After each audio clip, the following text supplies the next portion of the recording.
Welcome back to the channel, guys. We are going to do this lump, dent, the bit that's been irking me, this front bit, that part there. Let's get cracking.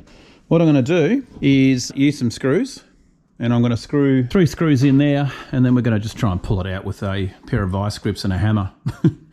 Let's just see if that works.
That's good enough. I will, even though we've got holes now, I'll go and plug them up with the welder quickly. Yeah, look, it's a major ghetto way of doing it. All right, let me go and get the welder. We'll quickly plug these suckers up, then I can put a bit of blue paint on it and call it good.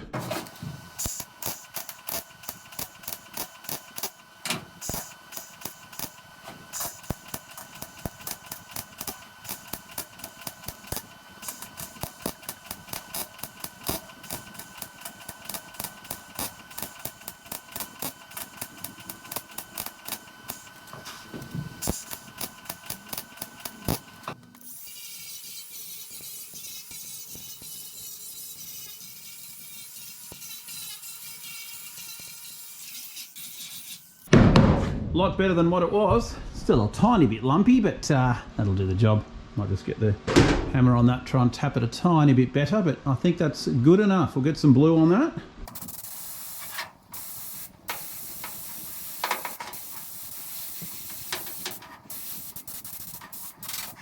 Righto, job done. Woohoo! There you go. A lot better. Okay, so been to the parents. Got another set of reduction hubs, and of course this is a big nut, isn't it? So it's not going to work. Ah, crap. That plan is done.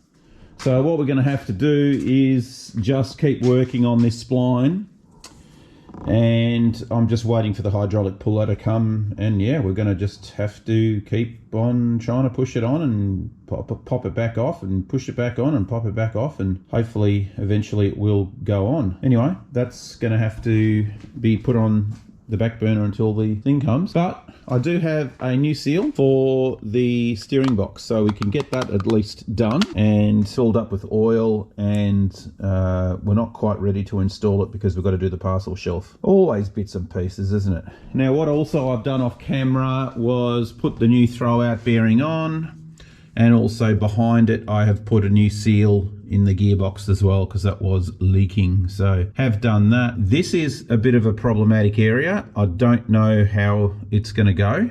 I'm actually thinking of just putting some JB weld over that. I mean, it's not going to do anything, but look, the mechanism is still working fine, but for how long I don't know. We'll find out whether or not this actually becomes an issue or not, which I think it could be. But at the moment, it seems like it is doing its thing. I don't think there's any flex in it. No, there isn't. I mean, it's only that outside casing there that's cracked, but, you know, look, I don't know. Probably JB weld wouldn't work. We'll see. Time will tell. I mean, we have no idea the condition of this gearbox anyway, so we don't even know if it's going to work. If it has to be rebuilt, it has to be rebuilt. We'll just have to get another gearbox for it. So anyway, that's, yeah, one little area of concern for later on. All right, let's continue. We'll get this steering box done. I did actually try the Beetle axle, and it is shorter, but the splines do work. And interesting, just check this out. If I put the new drum on, it goes on with no problem at all. Look at that, slips in perfect, and still a tight fit. And I can still pop it off, put it on the other way. So I'm not sure what's going on, but the Beetle spline's actually perfect. So I think I'm just going to have to keep going back. This is what I've been doing. Just using a little file here and making sure you're using the right side. Just going in on each of the angles and just try and clearance it. I really don't know what is the issue, why it will not go on easy. I've gone all the way around a couple of times now, and it won't go past 10 mil, just stops. And like I said, I don't want to start whacking on it. I just don't think it's a good idea for the bearings to do that. So anyway, that was an interesting fact that it did actually work on the Beetle axle. So yeah, we'll just wait for the puller. All right, back to the steering box. We've taken out the shaft, and we're just going to get this little area in here a little bit nicer. Grab a little rag here, just clean out that.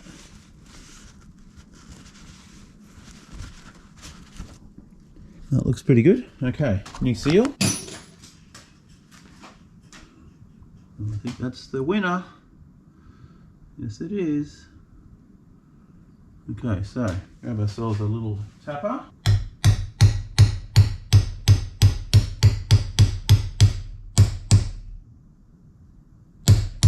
There we go, brand new seal for a few more years of non-leakages. Okay, let's put this thing back together.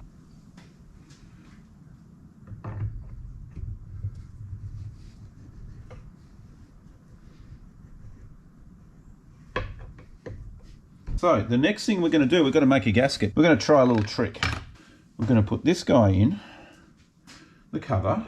Hopefully it'll sit in there. We are going to get some gasket paper, and I'm going to do a little trick for you. Okay, so bit of gasket paper, pop it on top, and make sure we're going to work. And then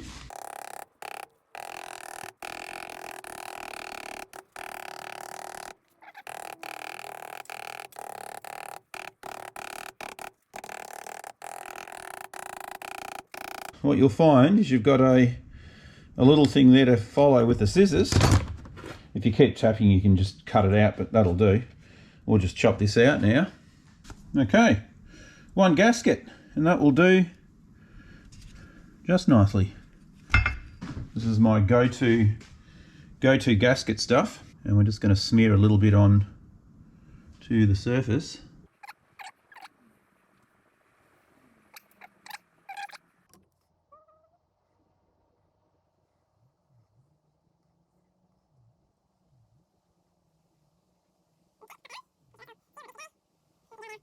Screws in. Righto, job done. Next thing we've got to do is put the pitman arm back on, and there's a trick to doing that too. One pitman arm right here, and you'll notice on the shaft there is a little mark just there, and there's also a little mark just there, and they have to correspond. And it's not quite right, is it? Like that. So those two lines have to line up. That's important, and that would be about where it needs to go anyway. So you can see full range of motion. Okay.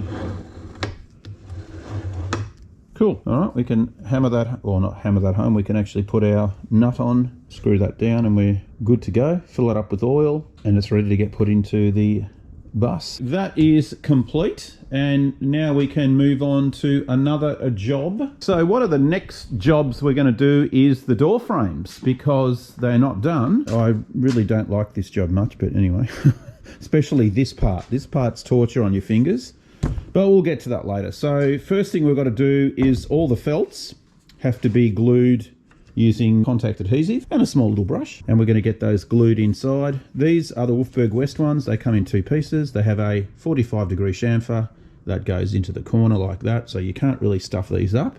And then of course you've got your bottom part of the door frame which bolts in here, and that also has a felt inside it. Just be mindful that you glue the right side in, and the driver's side, well, I should say the right-hand side of the vehicle, because, you know, there's left-hand drive, right-hand drive, whatever. So the right-hand side of the vehicle, driver's side for us here in Australia, these little notches go on the inside. So they should be next to your arm while you're driving the vehicle, regardless either side. So that gets glued inside here like so. I think what we'll do is just start off putting these two pieces in.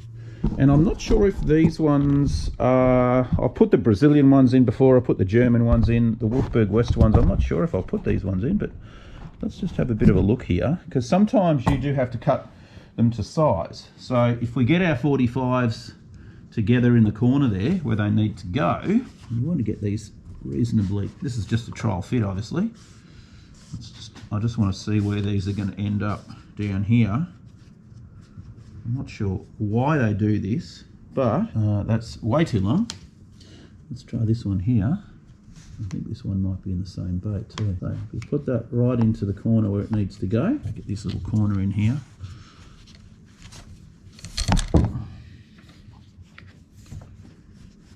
Yeah, I don't quite understand this. So these frames are all the same on every single split screen in the world. They're never going to change in terms of... So I don't get why they give you so much extra. Why not just chop it to where it needs to go? I don't get it. I'm sure they could work that out in the factory when they're manufacturing it, you know, that this is it. It's got to be cut there, not down here. So I'm not really sure what the hell that's all about. Anyway, let's continue. We'll have to trim them back, unless I'm doing something completely wrong, and I'm pretty sure I'm not. Yeah, don't get that bit. Let's get these things glued in.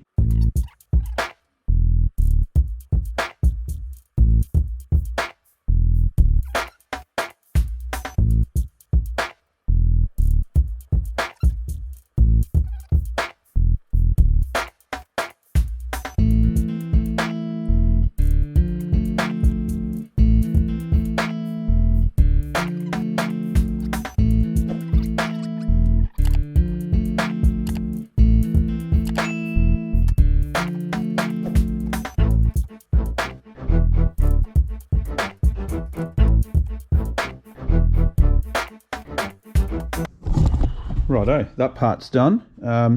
Just make sure in that corner there that you do put quite a lot of glue on the back side and the sides, because otherwise it'll do some weird little kink on you.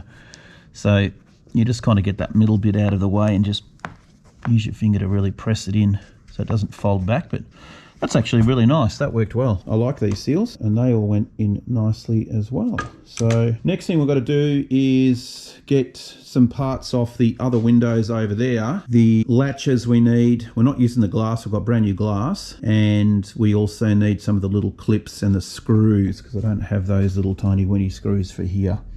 So let's go and grab those things and we'll get back to it. Righto, so the next job is putting this outer rubber on.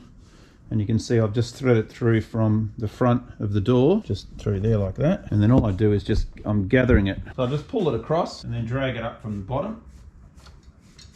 And then just keep tension on it, keep pulling it.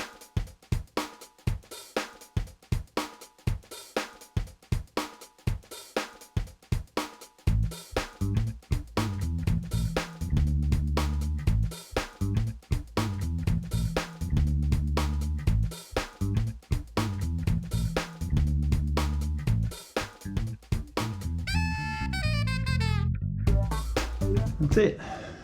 Okay, so that is good to go. I'll just leave that other piece there. So that's the flap.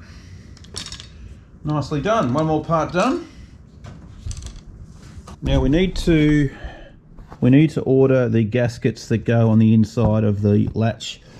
We've got the new glass here, and we've also got some new quarter windows which are already all done, so with the handles already on them. I'm going to have to paint. Obviously we don't want white on there, so that's actually the wrong side. We can go and put him back. Yeah, so we'll have to mask up the window and paint this blue, because that's what it's supposed to be. So one more job we have to do. Fiddly things, I'm afraid, at the moment. And I think also I need to get the piece of metal that runs down the back here in the gasket, and the little clip too. So more parts we've got to order. All right, we'll keep going. All right, one of the other jobs I've just done off camera was sandblast the parcel shelf, and I've just put some kill rust on it. You can see it's converted it into black. It had quite a few holes in it, so I've just gone through with a welder and patched most of them up, and we'll give this a coat of primer and spray it blue. I just thought it's probably a good idea to have it reasonably nice, you know, because you're going to be putting bits and pieces under there on the parcel shelf, so you don't want a rusty thing to be putting your belongings and phone and everything else on there. So I figured we'll make this nice. You're not going to see most of it anyway. So anyway, that's just one little part done today. Yeah, just bumper bar brackets. They were bent to the absolute mother of all mothers, so I've straightened them out as best I can, but I'm not really sure what orientation these tangs have to be, so we'll have to mount it onto the bus, and then you know, go from there with the bumper bar, work out that one. Anyway, one more little job ticked off. We'll keep going, do some more things. Okay, one of the next jobs is stripping this rear bumper, getting that green paint off it, and we'll use some paint stripper, and then we can get it ready for painting.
All right, we'll go and give that we'll just let it dry and then rub it back with some sandpaper and call it good.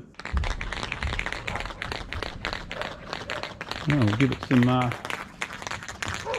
red oxide.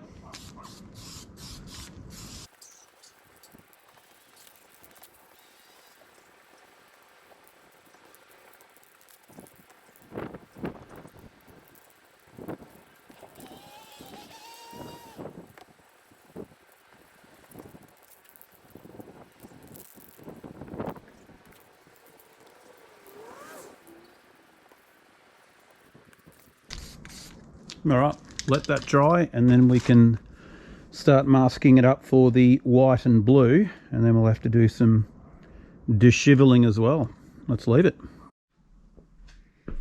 Okay, so we have the parcel shelf in some primer, and we're going to tackle this guy now. The front bumper bar, might as well. I figured we probably need to get that straightened, and we might just use the vise just to do the edges first, and then we can start beating on the rest of it. Let's go and chuck it on the vise. straightening this thing out. Ah, fun and games.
Alright, that's most of the kinks out, but we've still got to get the shape right. So we might just go and take it over to the front and just see how far out we are. I think we're still pretty far out. Let's just have a quick look anyway. Do a bit more bending.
That part there's got to go in.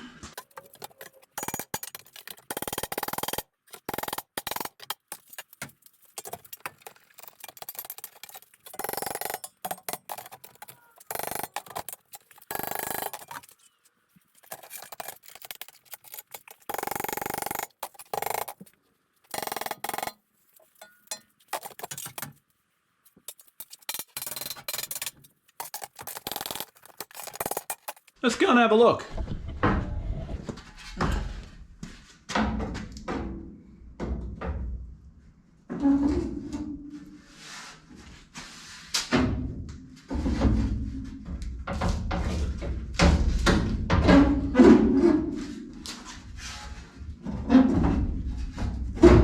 Well, that's not bad.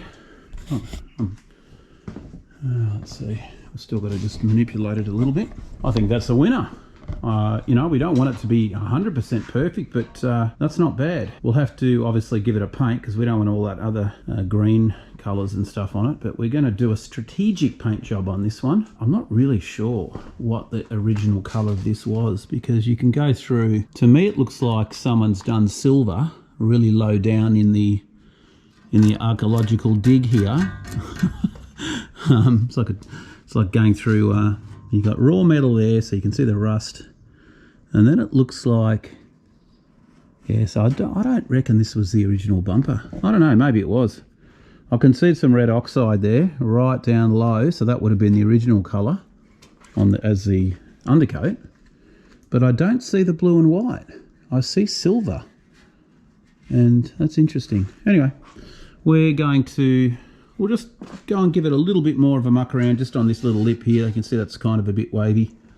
I just want to try and get it as straight as we can, because the back one is obviously a brand new one. But I'm pretty happy with how that turned out, considering how bad it was. Yeah, underneath lip, I can see just this part here needs to be crimped just a little bit there, or just a bit low, sticking up and sticking down. But apart from that, I reckon we're pretty good. All right, back to the vise. Okay guys, so we've got the bumper mounted. I just got some coach bolts from Bunnings, and obviously the heads are a little bit too big. I'll just chamfer them down on the linisher and they'd be painted blue. I've put some paint stripper on the green and bits of the white just to get rid of that, because we're going to have to paint the backside blue and then the pressed sections in white. But what I'm going to do is leave all these rusty sections, so just go around it very gently with a little airbrush and just see if I can make it look old, get rid of the red, get rid of the green, and get some blue and white on it. So yeah, we'll see how this turns out. You can see the paint stripper is doing its thing as we speak, and I might just leave you guys on the, see if you can check that out while it's doing its thing.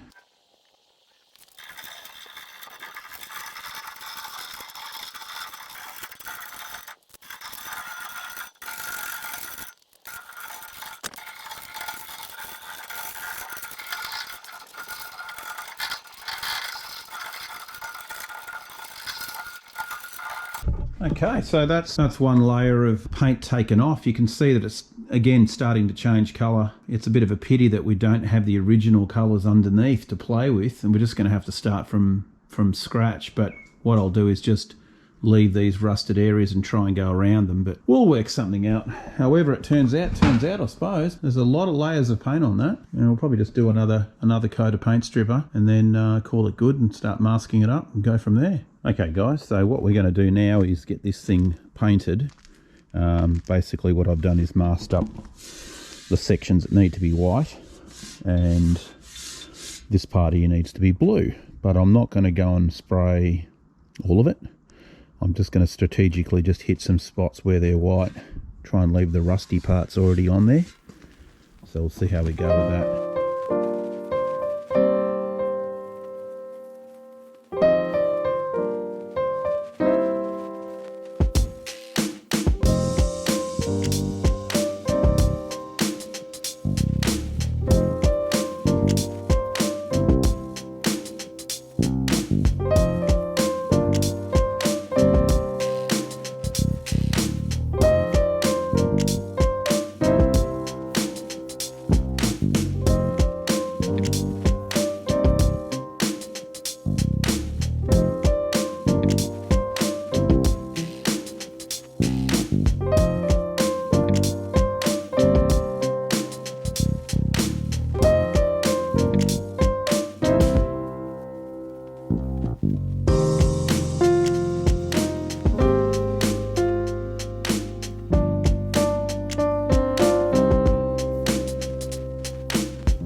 Alright, so that's sort of the idea I want to go with, is just minimal blue and try and keep all the little rusty sections all through it.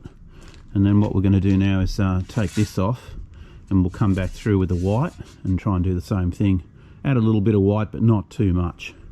And then we'll just see what it looks like up on the bus, and if we like it, keep going. If we don't, do something else. But I might even leave it over a few days outside just to let the rusty areas rust up a little bit more, and then we can put a matte clear over the top of the whole thing. Alright, let's keep going. There you go guys, so I've haven't done anything to the white yet, and I'm kind of thinking I might leave it. What do you reckon? Go over the white little sections a bit more, or just leave them like this? I kind of think that looks reasonably cool. I mean, it's given it the contrast just putting the patchy blue on, but from a distance it does match. Don't know, what's your thoughts? Maybe just a tiny bit of white on it. we'll see. Anyway, the next thing we've got to do is give this a coat of blue, and then once we've got that just in the blue, I've got to do the parcel shelf too, get those both done, and then we can work out the white on top and how we're going to go and age that one as well. All right, let's get some blue on this sucker.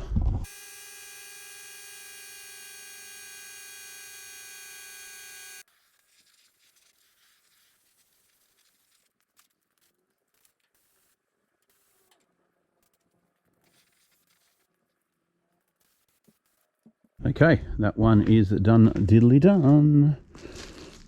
Parcel shelf done. You can see I've just kind of blended. Obviously I've got to go back over and do the white, but we'll let that all dry and we'll come back to it. Let's get the rear bumper done in the white segment on top, and we can have a bit of a play around with that.